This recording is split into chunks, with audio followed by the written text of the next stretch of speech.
Welcome to unsolved mysteries. तो दोस्तों, आज के इस वीडियो में हम और आप मिलकर बात करने जा रहे हैं साल 2020 में इनफाइनल कंटिजेंस के बारे में बात करेंगे।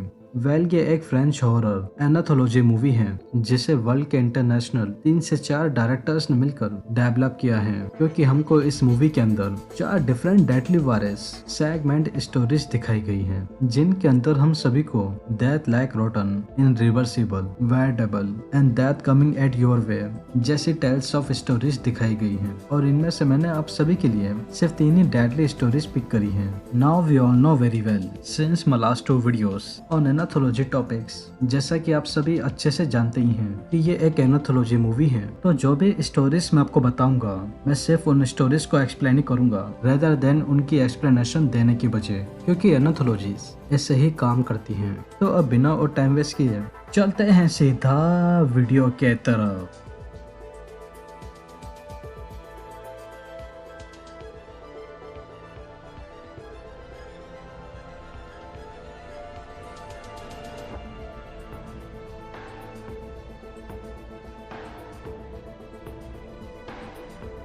सो ऑल राइट, मूवी की स्टार्टिंग हमारी पहली कहानी से शुरू होती है, जिसका नाम होता है डेथ लाइक रोटन, जो कि एक इंसेन कहानी है।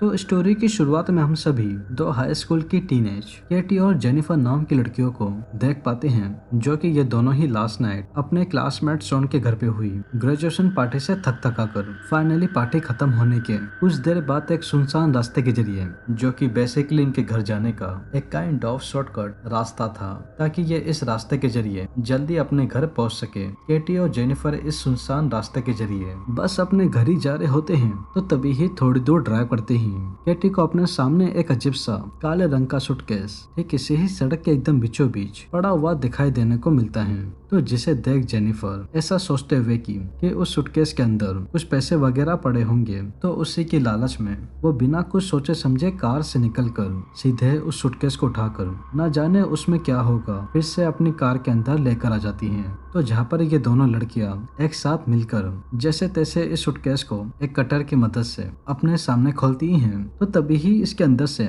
पैसे वगैरह निकलने की जगह कुछ अजीब सी गैसें निकलना शुरू हो जाती हैं, जो कि सीधे केटी और जेनिफर के मुंह पे जाके लग जाती हैं। तो खैर ये दोनों इस इंसिडेंट को देख नॉर्मल सी गैस समझकर कार से बाहर निकलकर अपने अपने मुंह पे लगे इन गैसेस को साफ करने की कोशिश ही कर रही होती हैं। तो इसी ही दौरान केटी और जेनिफर बिना किसी रीजन के ही इस केमिकल की रिएक्शन की वजह से एक दूसरे के सामने पागलों की तरह जोर जोर से हंसना शुरू हो जाती हैं, और इस हद तक हंसते हैं कि इनकी नाक से ही खून निकलना शुरू हो जाता है। तो खैर अब ये दोनों अपनी नाक से ऐसे खून निकलते थे बस इस बारे में कुछ करने की कोशिश ही करते, तो तभी ही उससे पहले ही ये दोनों ही एक साथ इतना सारा खून बह जाने की वजह से एकदम से ही जमीन पे नीचे गिर जाती हैं, और तुरंत इनकी पूरी बॉडीज उस केमिकल की वजह से जैसे कि मानो जलकर अपने आप ही गलना शुरू हो जाती हैं। और देखते ही देखते धीरे धीरे इनका शरीर इस हद तक गल कर सड़ जाता है कि उनके अंदर छोटे छोटे नगेट्स बनना शुरू हो जाते हैं, जो केटी और जेनिफर की बॉडीज को खाकर इन दोनों को मार देते हैं। लेकिन अब इंटरेस्टिंग बात यह थी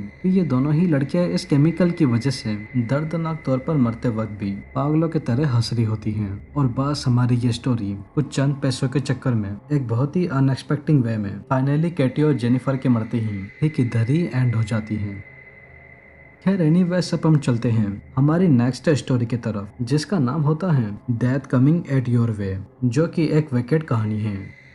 तो स्टोरी की स्टार्टिंग में हम सभी एक 37 साल के इटली में रहने वाले मार्क नाम के बंदे को देख पाते हैं, जो कि ये हर एक काम दिन के तरह लेट नाइट अपनी जॉब करके ऑफिस से छुटकर घर ही जा रहा होता है। तो तभी ही कुछ देर वॉक करते ही एक ब्रिज के पास पहुंचते ही मार्क को ठीक अपने सामने की तरफ एक आदमी बहुत ही बुरी हालत में दर्द के मारे चिल्लाता हुआ सड़क के एकदम बीचों बीच लेटा हुआ दिखाई देने को मिलता है। तो जिसे देख मार्क के तुरंत उस आदमी के पास जाकर इसकी पूरी बॉडी पे हो रहे अजीब से इंजरीज के जख्मों को देख डरते हुए इमीडिएटली एम्बुलेंस को कॉल लगाकर जैसे तैसे इस आदमी को मरने से बचाकर हॉस्पिटल भिजवा देता है, और बस फिर से अपने घर ही जा रहा होता है। तो इसी ही वक्त इसकी नजर उसी ही जख्मी आदमी के वॉलेट के ऊपर पड़ जाती है, जिसके अंदर कुछ पैसे वगैरह पड़े हुए थे। तो ये बिना कुछ सोचे समझे सीधे इस वॉलेट को उस आदमी को लौटाने की बजाय बड़ी ही चालाकी से अपने पास ही रख लेता है और अपने घर के लिए निकल जाता है। तो खैर अब सीन सीधा यहाँ से चेंज होकर नेक्स्ट मॉर्निंग फिर से मार्क मार्क के ऊपर फोकस करता है, जो कि ये पिछली रात उस आदमी के चुराए हुए पैसों को वॉलेट से निकाल कर गिनने की कोशिश कर रहा होता है। तो इसी ही दौरान ये कई बार इन नोटों को गिनते वक्त अपने मुंह में हाथ डालकर सलाइवा का इस्तेमाल कर लेता है, जिसके चलते इन नोटों के ऊपर हो रहे उस आदमी के जम्स को अनजाने में मुंह के जरिए अपने अंदर ले लेता है और बिना हाथ धोए मॉर्निंग का ब्रेकफास्ट करने लग जाता है। सो मीनवाइल अब सीन इस इंसिडेंट के एक हफ्ते बाद फिर से मार्क के ऊपर ही फोकस करता है, जिसमें अचानक से इसकी तबीयत इतनी ज्यादा खराब हो जाती है कि इसकी पूरी बॉडी एकदम से ही सफेद पड़ना शुरू हो जाती है, जिसमें कई बार इसकी आंखों, नाक और कानों में से कुछ बहुत ही गंदा सा वाइट सा निकलना शुरू हो जाता है। लेकिन अभी इतना ही नहीं, इसके बाल, दांत और नाखून भी अपने आप ही धीरे धीरे कर सड़कर टूट कर झड़ना शुरू हो जाते हैं। बट अब हैरान कर देने वाली बात यह थी कि इतनी ज्यादा तबीयत खराब होने के बाद भी मार्क ये बिना किसी डॉक्टर को दिखाए सीधा अपने बेड पे सोने के लिए चले जाता है। सो बाय द वे अब इसी दिन रात को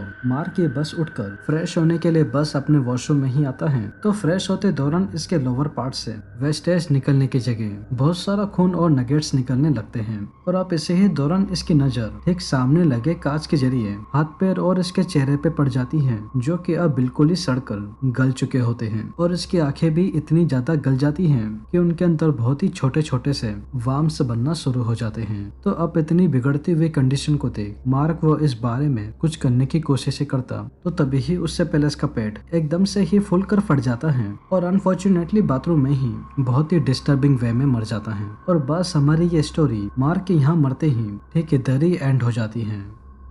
एनीवेज अब हम चलते हैं हमारी आज के लास्ट एंड फाइनल स्टोरी की तरफ, जिसका नाम होता है इरिवर्सिबल, जो कि एक ओवर द एज कहानी है।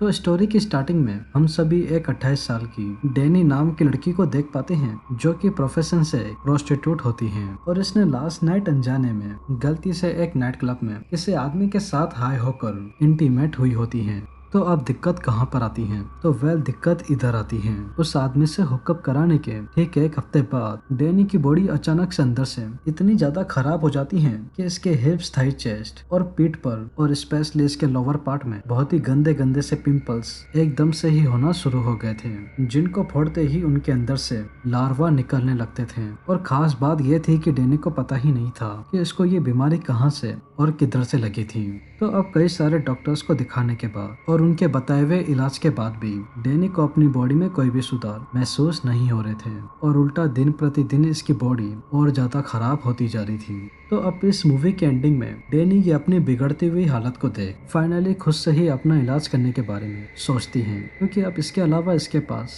और कोई रास्ता नहीं था। तो बस अब होना क्या था, डैनी ये अपने हाथों में एक बड़ा सा चाकू ले अपने सारे बॉडी पार्ट्स को काट कर उनके अंदर से लार्वास को निकाल कर खून भेजाने की वजह से खुद को ही एक दर्दनाक तौर पर मार डालती हैं। और बस हमारी ये मूवी कुछ बहुत ही अजीब सी कहानियों के साथ ठीक इधर ही एंड हो जाती है। अब अगर आप इस मूवी को पर्सनली खुद से देखकर एक्सपीरियंस करना चाहते हैं तो YouTube पर आपको ये मूवी सर्च करने पे मिल जाए तो ठीक है, वरना आप मुझे इंस्टा पे डायरेक्ट DM कर सकते हैं, जहाँ पर मैं आपको इस मूवी का लिंक दे दूंगा, क्योंकि अभी भी ऐसी कुछ चीजें हैं जिनको आप मेरे एक्सप्लेनेशन के बजाय खुद से ही देखोगे तभी ही मजा आएगा। बाकी अगर मेरे से कोई डिटेल मिस हो गई हो इस मूवी को लेकर तो प्लीज कमेंट बॉक्स में जरूर बताइएगा। तो वेल दोस्तों, यही थी इन फाइनल कंटिजेंस की एक्सप्लेनेशन एंड आई होप आप सभी को ये वीडियो जरूर अच्छी लगी होगी। और अगर वीडियो अच्छी लगी हो तो चैनल को सब्सक्राइब किए बिना और वीडियो को लाइक किए बिना बिल्कुल भी मत जाइएगा, क्योंकि मैं अपने आने वाली वीडियो में ऐसे ही और मूवीज के एक्सप्लेनेशन लेकर आता रहूंगा। तो तब तक के लिए take care and peace out.